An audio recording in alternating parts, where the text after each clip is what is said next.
number of different vendors that use different techniques to gather data points in areas where we don't have as much connectivity.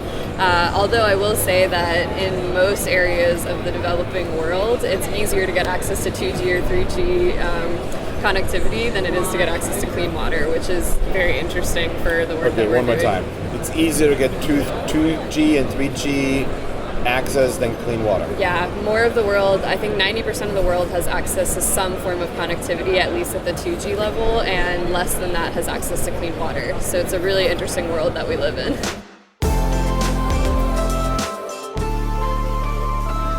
Welcome to Coffee with Mr. IoT, a weekly chat with Robert Schmidt, Deloitte's chief futurist, and the builders, dreamers, founders, and wild children of the IoT universe.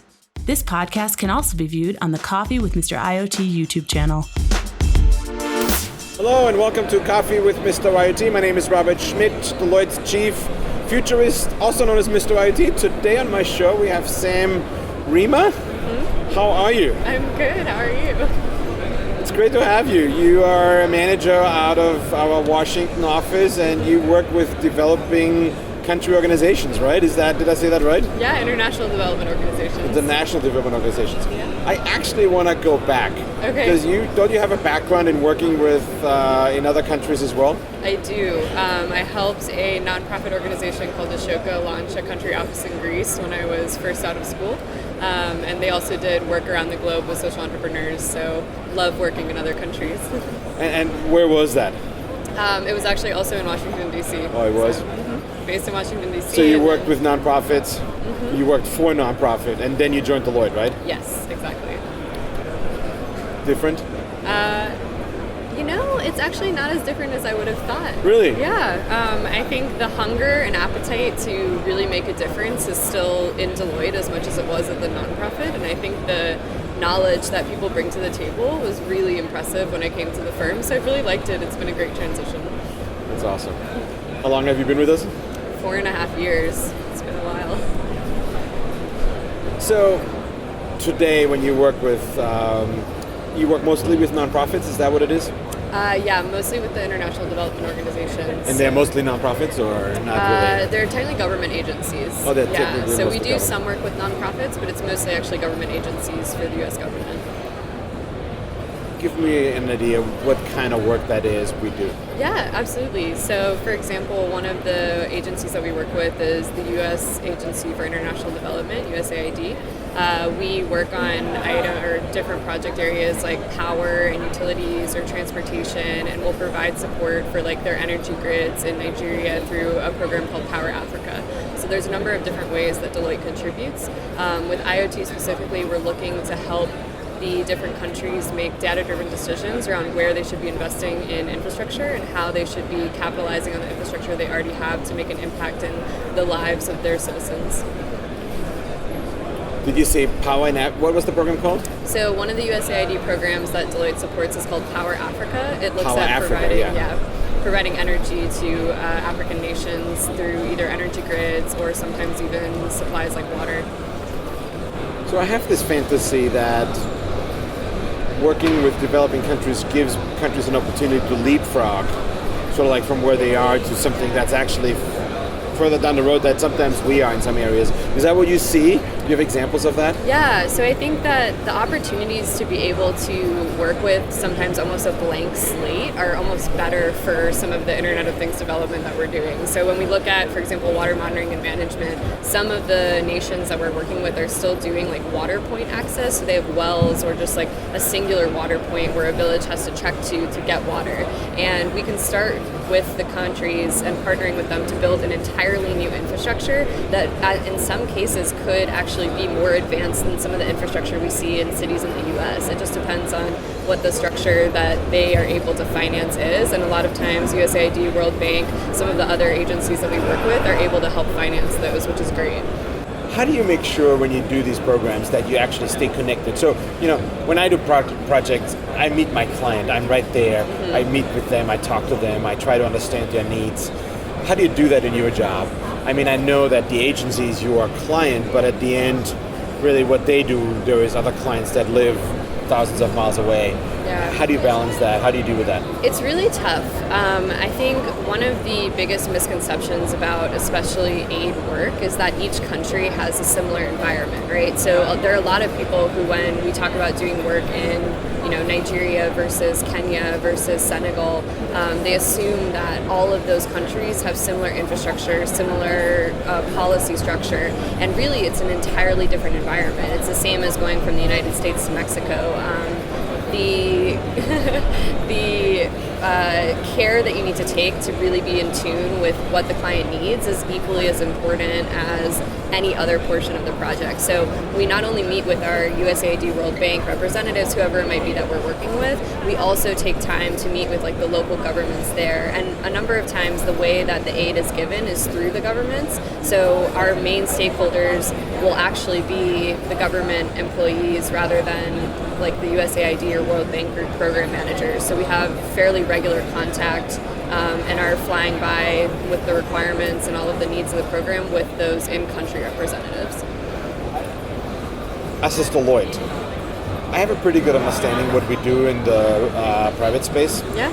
What kind of expertise do you feel we bring to these organizations that people wouldn't know about, or obviously I'm sort of curious about what we do, which is probably quite different. I, for starters, wouldn't know how to start a project in Tanzania or Nigeria, so what do we do? How do we help? Yeah, I think you'd be surprised. I'm sure you could. You're too nice with me, thank you. A lot of the solutions are actually very similar, and we take the expertise and learning that we've gained in the private sector to some of these countries. So for example, one of the projects that we most recently were bidding for was Connected Fleet in Uganda for one of the international development organizations. And the idea was that the medical fleet that they use oftentimes isn't scheduled in a way that provides the most dynamic routing. They don't actually have any predictive maintenance on the vehicles, so they break down fairly frequently.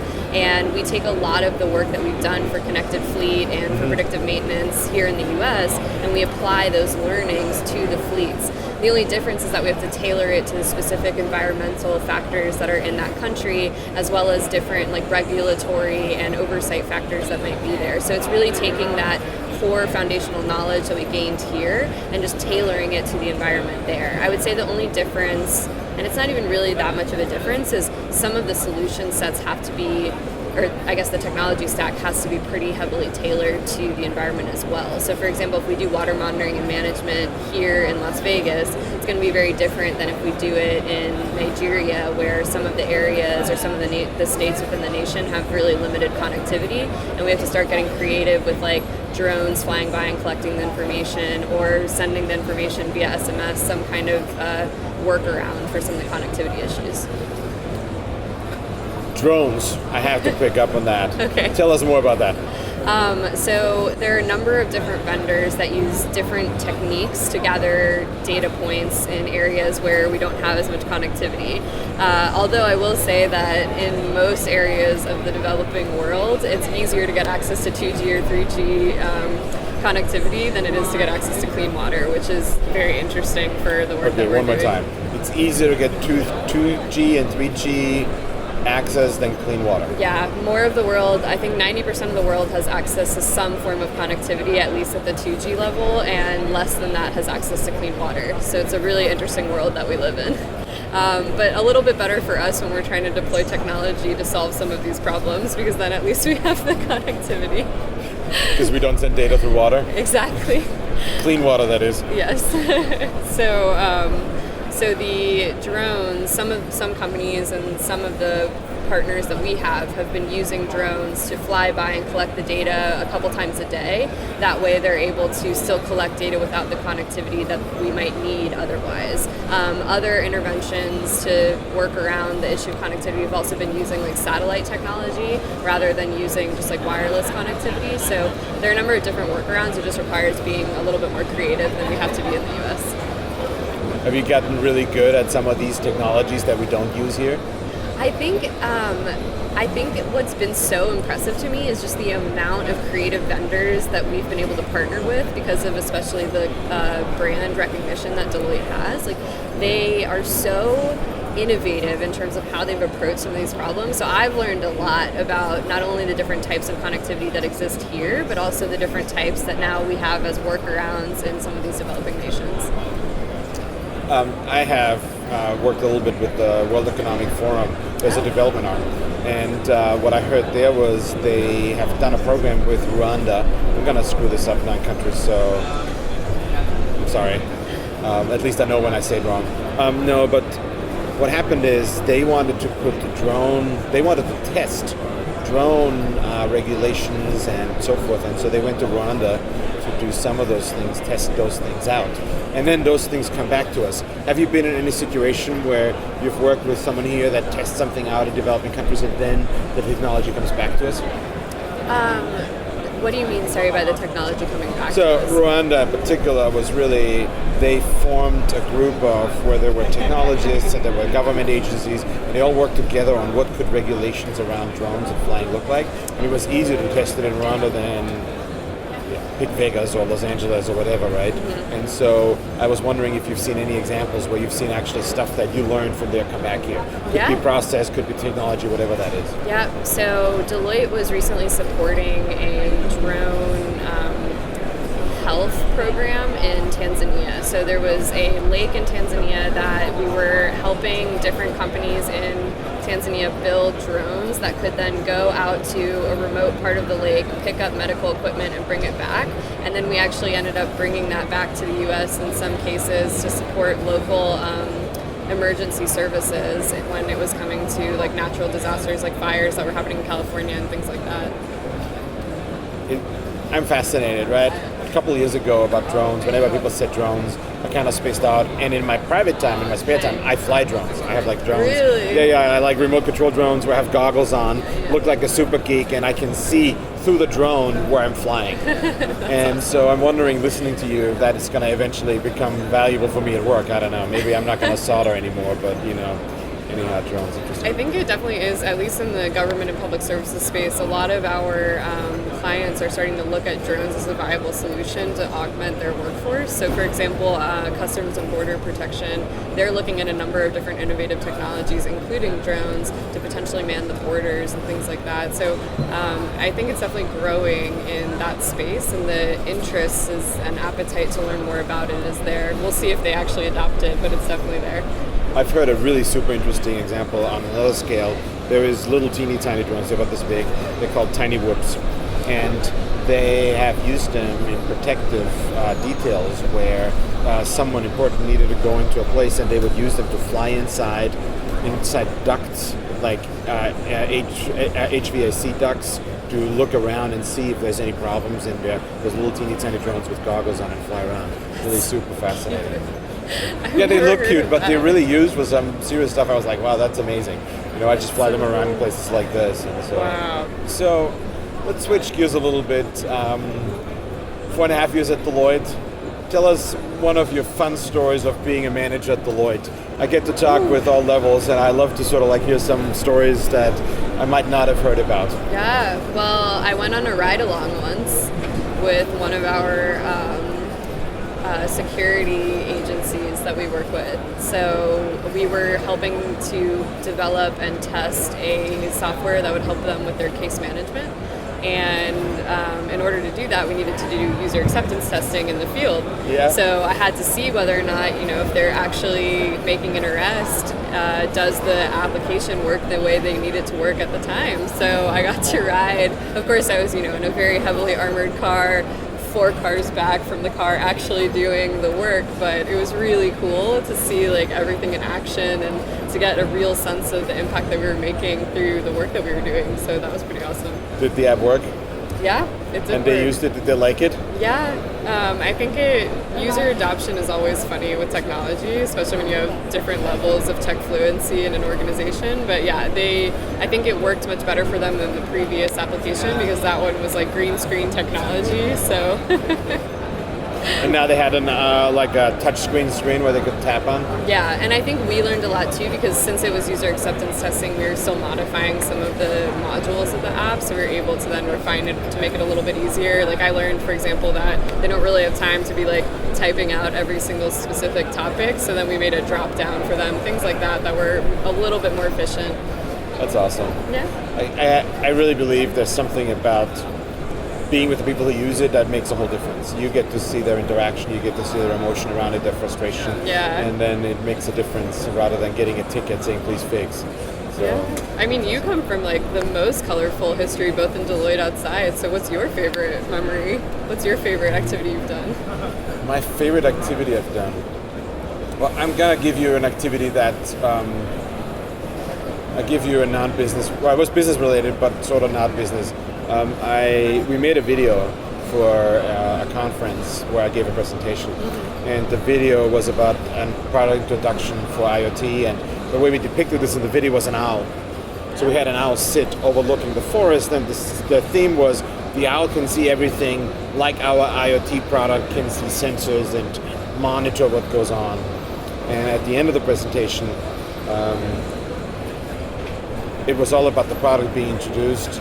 And so my sentence at the end was, the owl is here now. No, the owl is really here. And there was an owl sitting 30 feet away, and it flew over, wingspan this wide, and he landed on the table next to me. Oh my gosh. And so I got to meet the owl before with the animal trainer so that the owl knows me and so forth. I have to say those are the highlights that I really like. That's It was awesome. kind of special to see that owl this big, and it was really amazing to sort of practice for that. It was like people still talk about the owl on the stage. So that was cool. That's awesome. Work-wise, so truly work, I think there's a part of me that loves when I do projects and I come back 2 years later and they still use it. Yeah. There's sort of like that impact when I come back and I see things still used, or when I hear, oh, we took your product and we sold it or we implemented it. I did a project once with a startup company, and we implemented a software piece, and actually then the sale of that company, the main asset was the software that we developed.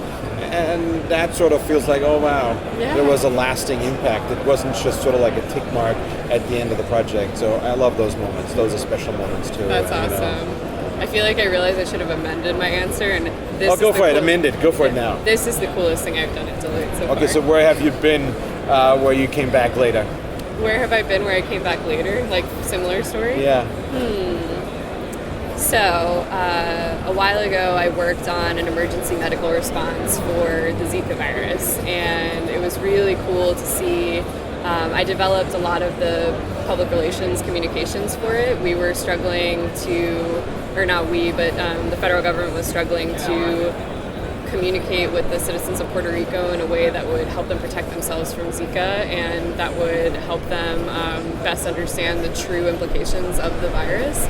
So I was responsible for all of the strategic communications and development of that, as well as part of the database that supported the deployment of the federal employees to the sites in Puerto Rico. And to this day, I actually still see some of the posters that I made in like the airports in the U.S., which is pretty cool. I like take selfies with them and send them to my mom, and I'm like, look, Mom. That's awesome. Yeah. I have this sense, it's sort of like, I listen to you, and I've developed a lot of software and a lot of projects that are commercial, and you've worked in things that sort of have life impact. Is that a choice of yours, that you try to find things where you feel like it has impact on other things? Yeah. I think I grew up with two parents from different countries, and my entire... Do you mind sharing which countries? Yeah, my dad's from Argentina and my mom is from Greece. And I think besides just having a really hot-blooded parental lineage, I think I learned a lot about the importance of understanding others and the importance of creating a environment where we're all connected and where we're all looking out for one another, and I think that's just always been core to me. So even when I was coming to Deloitte, I knew I wanted to continue doing work that impacted and changed the way that people experience life in a positive manner. So coming to the firm, I tried to mostly take projects and cases where I would be contributing something back to the way people live. So even when we were doing the development for that case management system, the amazing agency that I worked with was actually helping with things like sex trafficking and drug trafficking and arms trafficking and trying to prevent those things from happening in the US. So majority of my work and what I've been trying to do has always been really mission oriented, just because personally it's important to me. I can only say thank you, I guess. No, I mean, I really... For my service. No, there's just something about having this passion for things and making an impact that's just at a level that I appreciate. So thank you. That's awesome. Thanks for being here. It was great having you. Thanks for what you do. As I said, I mean it. It's impressive, and please keep doing it. Thank you so much, Robert. Appreciate it.